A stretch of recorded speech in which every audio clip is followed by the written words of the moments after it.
Querido Tarso Genro, ministro, governador, prefeito, eu queria começar a minha abordagem contigo te perguntando do sentimento que você teve quando esse problema começou a aumentar exponencialmente há pouco menos de um mês atrás. Você que teve, enfim, tem toda a tua vida voltada aí para a questão do Rio Grande do Sul, foi governador, foi prefeito. O que você sentiu?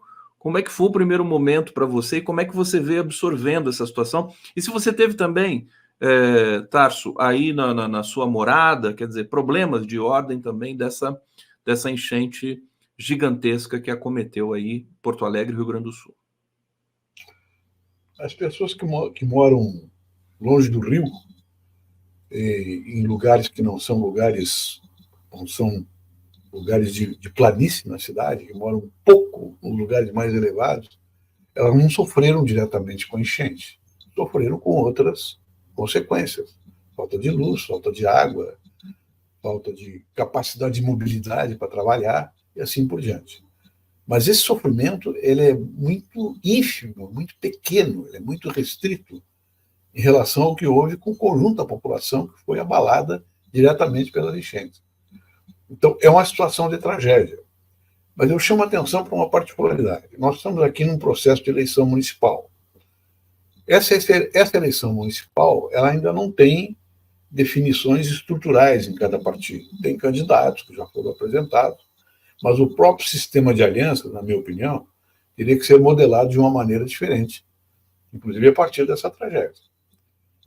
Uns 30, 40 dias, 45 dias antes dessa tragédia, nós publicamos aqui em Porto Alegre um conjunto de forças políticas de todos os partidos e lideranças independentes da sociedade civil, pessoal da academia, pessoal do empresariado, uma certa parte do empresariado, muito pequena, publicamos uma carta à cidade de Porto Alegre.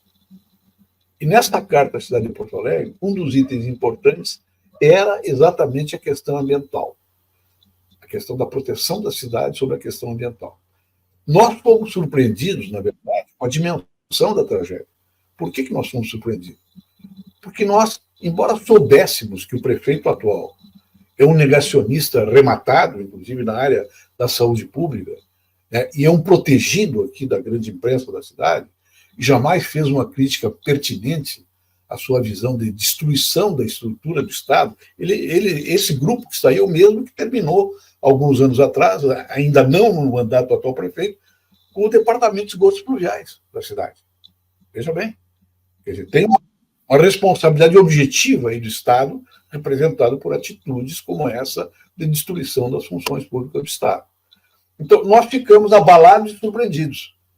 Mas a surpresa não foi uma surpresa absoluta, ela foi a surpresa pela rapidez e pela gravidade. Apenas isso. Porque isso aí estava visto. Né? Aqui em Porto Alegre, os engenheiros, o corpo técnico do DEMAI, que são funcionários de carreira, não são militantes políticos, não representam nenhum partido, são funcionários de carreira, velhos engenheiros, velhos que eu digo de tempo de serviço, né? Publicaram uma carta mostrando que eles tinham feito uma advertência ao prefeito atual de que tudo isso ia acontecer, porque o prefeito atual tinha cortado recursos para fazer a manutenção e tinha, inclusive, sido indiferente a advertências que o próprio corpo técnico da cidade fez. Acadêmicos também, das universidades públicas e privadas que participam do movimento ambientalista. Então, tem responsabilidades a serem apuradas, na minha opinião, inclusive do ponto de vista penal, mas não é essa a questão que nós estamos tratando agora. Isso aí tem que ser tratado pelo judiciário. Nós estamos tratando da questão estratégica do Estado. Ou seja, o que nós vamos fazer desse desastre? Vamos sair mais fortes ou vamos sucumbir a essas forças políticas medíocres, negacionistas, bolsonaristas, que têm controlado a cidade de Porto Alegre e grande parte da região metropolitana? E, para isso, nós temos que apresentar um projeto que seja ousado de reconstrução e ousado de construção de uma nova alternativa para a cidade que tem influência no Brasil. É esse o movimento que nós estamos realizando nesse momento. Vocês estão muito atentos a tudo que está acontecendo nesse momento no Rio Grande do Sul. Pelo que eu entendi, você critica a ideia de reconstrução pura e simplesmente, já deixou claro aqui, porque é preciso construir novamente, talvez seja a expressão mais próxima da realidade, da necessidade do Rio Grande do Sul.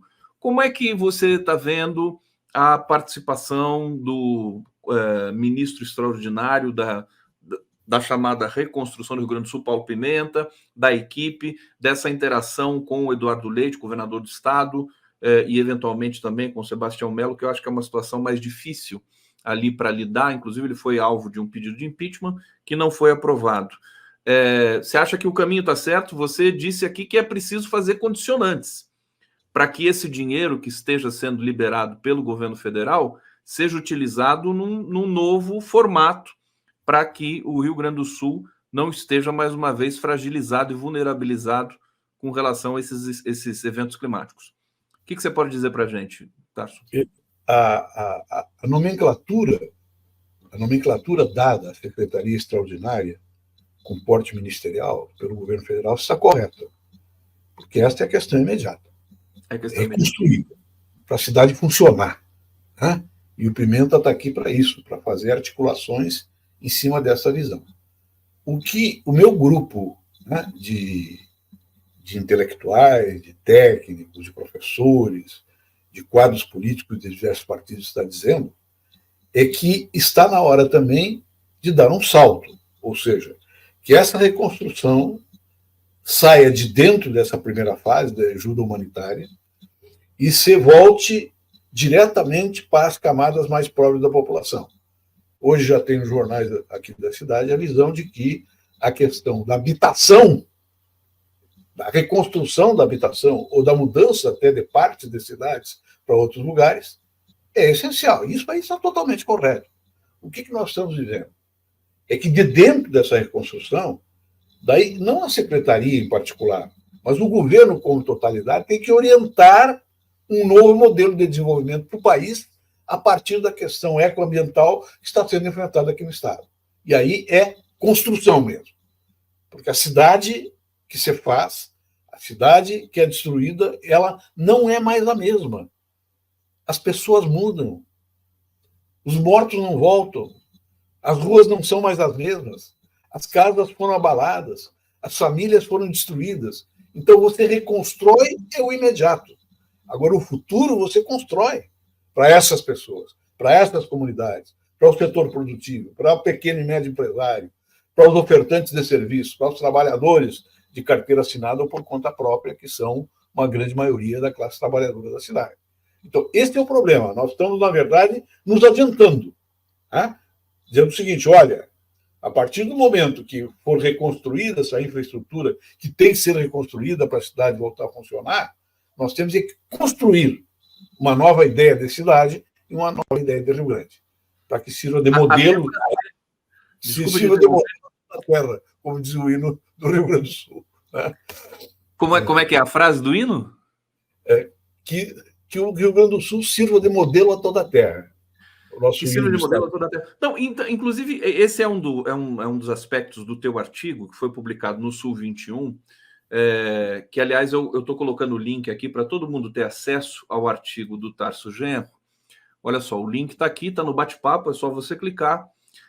Ou então, acessem o site, o portal Sul 21, que você vai ver destacado ali o artigo do Tarso Genro. Um dos aspectos da tua reflexão ali justamente é fazer com que o Brasil aprenda com esse episódio catastrófico e mude, inclusive, a sua concepção. Inclusive, é uma oportunidade para você mudar o direcionamento do próprio governo brasileiro, né? Sair um pouco dessa tensão de que o seu grande amigo Fernando Haddad é muitas vezes acusado de ser neoliberal, fazer uma política neoliberal, mas, digamos, reequilibrar um pouco o perfil de um governo que foi eleito não só para interromper o curso do fascismo no Brasil, Tarso, mas também para trazer de volta o que nos torna brasileiros, né? E eu acho que esse episódio do Rio Grande do Sul, tragicamente, ele é uma oportunidade para isso. Eu queria que você discorresse um pouco sobre esse desafio do governo Lula. O governo Lula sucedeu o desastrado e diabólico governo, né, do presidente Bolsonaro. Ele, à medida que colocou a questão ambiental na pauta do seu governo, na pauta mundial novamente, ele começou essa inflexão. E por que ele começou essa inflexão? É porque essa é a hora de construir um novo modelo. O Haddad, com a sua proposta de arcabouço fiscal, ele construiu um corredor, ele construiu uma direção estratégica que tem que ser preenchida agora por determinadas normas, por determinadas visões de desenvolvimento regional, por determinada capacidade de utilização dos recursos públicos para colocar o Brasil num novo patamar de crescimento com inflação baixa, de desenvolvimento e distribuição de renda com o equilíbrio social, né, que o governo Lula construiu no seu segundo governo, particularmente. E isso só pode ser feito com a maioria política, né?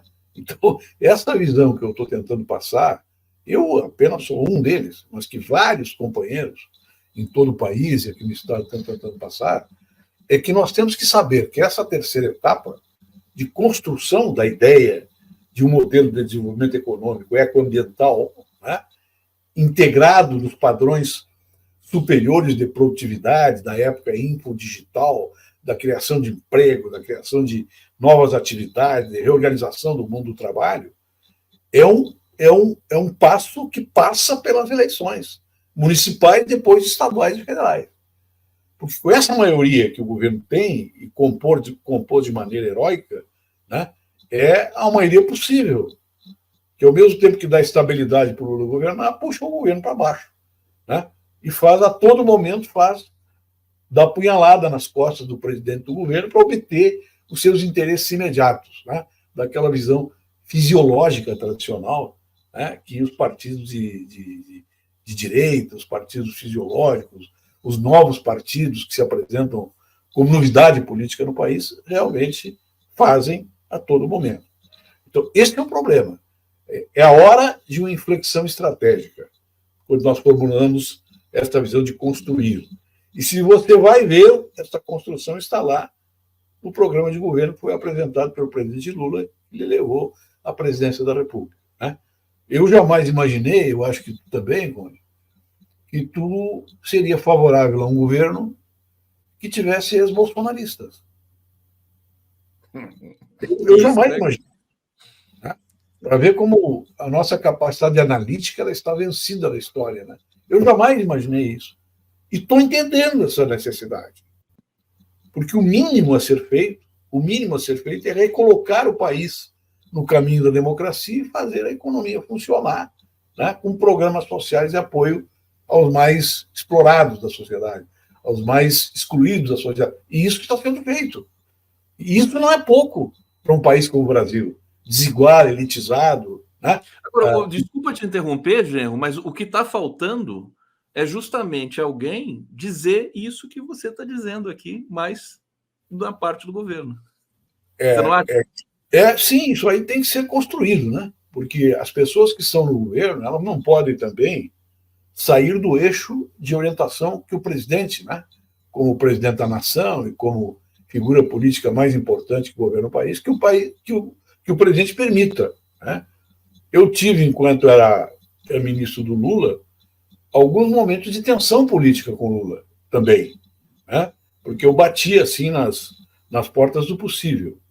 E o presidente me chamava e me enquadrava, dizendo, olha, essa questão que tu está discutindo aí de que os torturadores não devem ser absolvidos, por exemplo, você tem que fazer no âmbito da sociedade, não no interior, né, do Ministério da Justiça, chamando determinados debates. Então, leve isso, o Ministério da Justiça leva isso para discutir na universidade, na sociedade. Né? Vai fazer um movimento na sociedade, porque o Estado brasileiro ele não acolhe ainda esse tipo de movimento. E eu fazia as inflexões que o presidente me orientava. A mesma coisa no campo da economia. O que o Haddad está fazendo é o possível para manter a base do governo para aprovar projetos importantes, que o governo também já aprovou, né? Para permitir o governo governar. Então, essa é a realidade da democracia brasileira e do tipo de Estado que nós temos e o tipo de Congresso e de estrutura política que nós temos hoje no Brasil. Ninguém governou dentro da democracia sem o Centrão. Vamos falar bem a verdade aqui para nós. Nós criticávamos o Fernando Henrique sobre isso, mas nós governamos também com o Centrão. Nós criticávamos o Fernando Henrique porque ele fazia acordo com a centro-direita. Está lá o presidente Lula tendo que colocar o Temer como vice-presidente para trazer uma outra parte do PMDB. Né? Eu fui responsável por isso como ministro de Relações Institucionais. Eu fui mandatado pelo presidente para trazer o PMDB em bloco no seu segundo governo. E fiz isso com a sua orientação. Foi o governo mais tranquilo que você teve. Pegamos todo o PMDB na nossa base de apoio. Então, é assim que nós iremos. E isso se resolve no projeto democrático, enquanto ele funcionar, por maiorias. Maiorias na sociedade e maiorias no parlamento. E é isso que nós temos que perseguir, né, de maneira consistente, de maneira planejada. Tarso Genro aqui no 11 News, especialíssimo aqui de Corpus Christi. Estamos descansando um pouco também hoje, né, Tarso Genro? Um dia que a gente pode também aproveitar para fazer leituras importantes e também porque hoje talvez seja o primeiro dia de um novo tempo climático aqui em Porto Alegre. Isso é verdade, porque a previsão agora é de amainar as chuvas, de reduzir, portanto, a inundação da cidade, que vai nos permitir, inclusive, uma mobilidade política maior e observar, inclusive, de maneira adequada, cada força política, como é que vai se comportar daqui para diante. Perfeitamente. Aliás, um especialista do clima, cujo nome agora me escapa, diz que o Rio Grande do Sul pode enfrentar uma seca severa depois desse processo, em função, inclusive, daquilo que já é conhecido de todos nós, que é a laninha. Quando você tem laninha, que é o resfriamento das águas do Pacífico, você tem muitas chuvas no norte e seca no sul. Mas, enfim, deixa eu trazer comentários. Você quer falar sobre isso, querido? Não, só para dizer que nós já enfrentamos muitas secas aqui no Rio Grande do Sul. Muitas secas, né? Essa é a natureza. E eu, no meu governo, enfrentei uma das maiores delas. E eu ia a cada lugar do Estado conversar com as pessoas e mostrar o que o governo estava fazendo sobre isso. Todos os mecanismos que nós montamos aqui de apoio à agricultura familiar, à pequena agricultura, à agricultura cooperativa, ela foi desmontada pelos governos que sucederam ao meu governo e também ao governo do Olívio Dutra, do qual eu recolhi muitos ensinamentos, inclusive, para produzir determinados projetos. Perfeitamente. Eu vou trazer comentários aqui do nosso público, Tarso, para a gente seguir na nossa resenha aqui. A Lourdes Machado está dizendo: queridos, eu acredito que as pessoas têm o direito de serem estúpidas. Acredita em fake news porque lhes convém, por minha sanidade mental, larguei de mão. Eles, os cretinos, são muitos. Beijos. Obrigado, Lourdes Machado, aqui. Seu manifesto, seu desabafo está publicado. Rosângela da Silva Pereira: boicote, guris, isso que pediram por não politizar o momento, mas boicotar é livre. Boicotar o quê? Né? Também precisamos saber do que nós estamos falando aqui. Rosângela, querida, obrigado, está publicado. Aqui o link do artigo do Tarso Genro, para quem quiser ler, escrito, publicado ontem no Sul 21. Elane de Abreu Pereira: obrigada, queridos jornalistas, e agradecer aqui ao André Lobo, que está colaborando conosco. Tarso, sobre o novo caminho do governo, nós tivemos essa semana, eu quero fazer aí o paralelo, né, sobre a situação do Rio Grande do Sul, o desafio que impõe ao governo e os próprios desafios de cunho nacional do governo Lula. Se disse muito que o governo sofreu várias derrotas no Congresso nessa última terça e quarta-feira, né, nos dias anteriores. E que o presidente Lula, em função disso, estaria mudando também o desenho da articulação política, o protocolo de produção ali dessa articulação. Você foi ministro justamente das relações institucionais. Com a experiência de um ex-ministro desse campo, eu queria que você falasse um pouco justamente dessa articulação do governo, sempre tendo em mente, evidentemente, a questão aí do povo gaúcho, porque eu acho que elas estão interligadas também. É uma oportunidade que o Lula tem também de mexer em algumas coisas que talvez possam ser mexidas. Tarso Genro. Essa questão da articulação política do governo talvez seja a tarefa mais difícil, né, que você tem dentro do governo. Porque ela precisa confortar determinados setores do Congresso Nacional que não têm a seriedade, o hábito de discutir em função dos interesses do país, mas sim discutir e tratar do hábito que tem de utilizar a máquina pública para a próxima eleição. Né? Isso é natural na democracia. Né? Você fazer determinados projetos e tomar determinadas atitudes para se reeleger. Só que isso tem um limite. Qual é o limite? O interesse público e o desenho de um projeto de nação. Você tem que mediar essas coisas para que não se torne um parlamentar vulgar, oportunista e fisiológico. Nem toda oposição brasileira é vulgar, oportunista e fisiológica. Mas tem uma parte que se desloca para dar maioria ao governo ou para derrotar o governo, que é fisiológico, oportunista e, inclusive, utiliza o seu mandato exclusivamente em função de interesses pessoais. Qual é a tarefa de um grande articulador? Separar uma parte da outra. Separar uma parte da outra e saber negociar de maneira adequada com aquele setor que lhe pode dar maioria. Eu realmente não acompanho como é que são tomadas as decisões dentro do governo federal. Então, eu não posso dar uma opinião sobre isso, nem dizer que tal, né, ministro está indo bem, tal ministro está indo mal. Eu posso dizer como é que eu fiz na minha época. Você pode consultar os jornais da época e vai encontrar ali um documento que foi denominado pela própria imprensa os 13 pontos da coalizão. Foi quando eu trouxe o PMDB para compor a maioria integral com o partido, né, no segundo governo do presidente Lula. Esses 11 pontos da coalizão, ou 12 pontos da coalizão, eles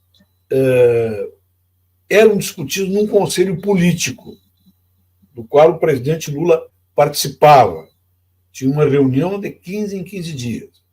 Estava lá o presidente da República, todos os ministros que tinham uma relação direta e uma importância na produção do orçamento, o uso do orçamento público para o Estado brasileiro, e os líderes de cada bloco partidário do Congresso Nacional.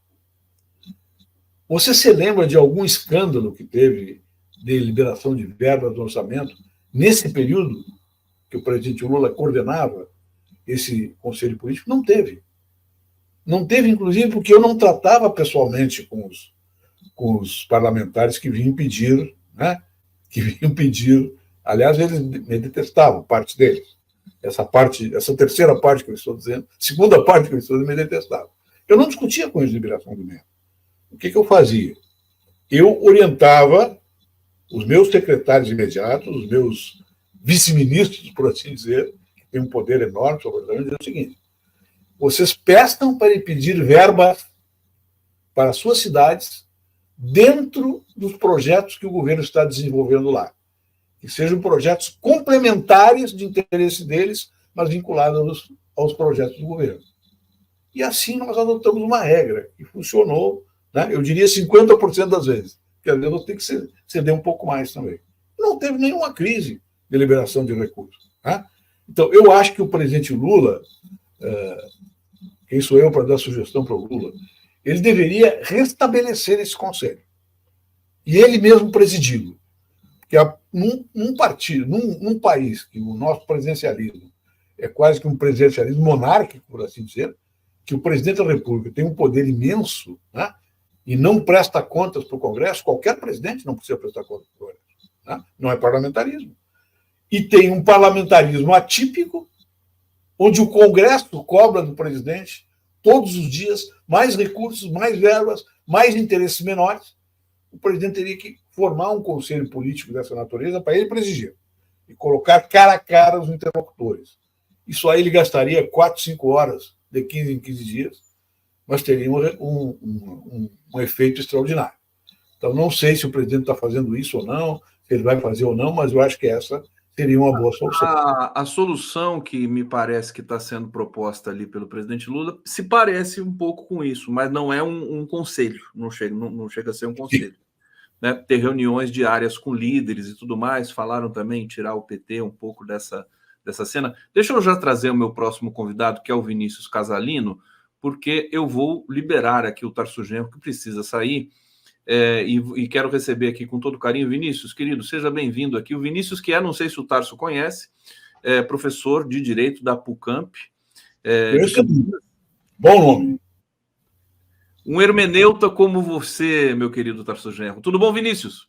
Tudo bem, Conde? Bom dia, Tarso Genro. Gostaria de agradecer o convite, dizer que é uma honra compartilhar a tela aqui com o ex-governador e dizer que o Tarso Genro tem uma produção no âmbito jurídico também, Conde. Não sei se você sabe. Fortíssima. É um pensador brasileiro. Sim, claro. sim. Conhecemos. Muito bom.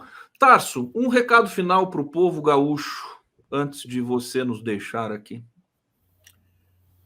Em primeiro lugar, meu abraço ao professor Vinícius. É um grande prazer estar aqui com ele, uma pessoa ilustre do mundo jurídico, a quem muitos estudantes devem muito do seu conhecimento. E ao povo gaúcho, eu quero dizer o seguinte, né?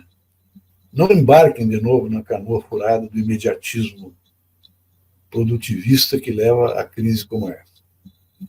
Pensem como vocês vão se situar nas próximas eleições.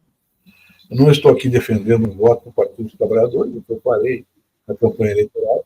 Estou defendendo o voto por uma pessoa sensata, democrática e que crie fóruns de participação popular e decisão política no governo.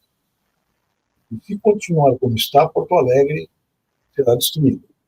Será destruída, lamentavelmente, deixando por escombro vários prefeitos, vários partidos deram ao longo da vida. Então, deixo aqui um abraço ao longo da conversa. Um abraço ao Conde, Vinícius, e um bom feriado para vocês. Vamos. Um abraço.